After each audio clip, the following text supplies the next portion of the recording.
Hi, David Erdos back with a new piece and angle. What better way to spend a Saturday afternoon than to write poems about contentious issues and the people behind them? Fans of The Sandman will have noted that the Netflix adaptation has resumed in the last couple of days, but the originator of the graphic novels, the writer of the graphic novels, and indeed the conceiver of the whole concept, his name has been deleted because of the trouble or the troubling situation he is now in.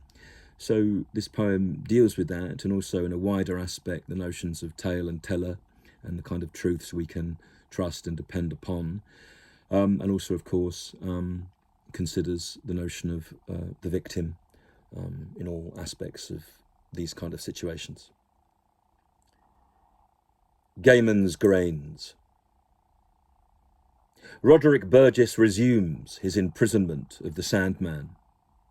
This time not by ensnaring the king of dreams, but the dreamer who first conjured him into place. As the Netflix adaptation concludes, or comes close to concluding, by deleting its creator's name. Such destruction accompanies the character of destruction himself into space.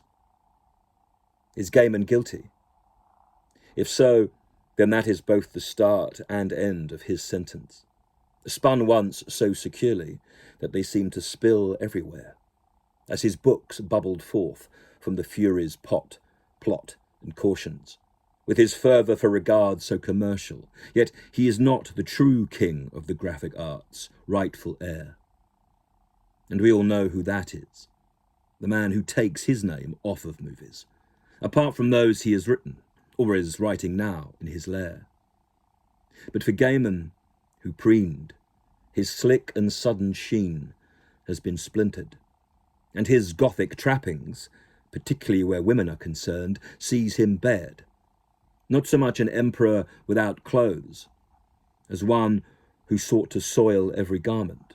Should this prove true, then achievements, of which there are so many of course, have been glazed. So, has the Sandman been stained? And what becomes of good omens?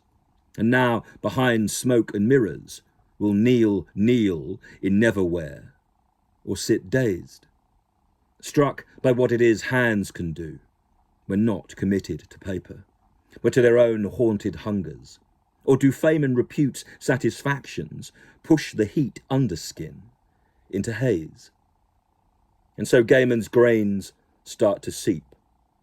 Prolific always, he's redacted. And the books which were bounty for millions around the world squat on shelves. I have them myself, but they are behind Dave Sim's complete Cerebus at the moment.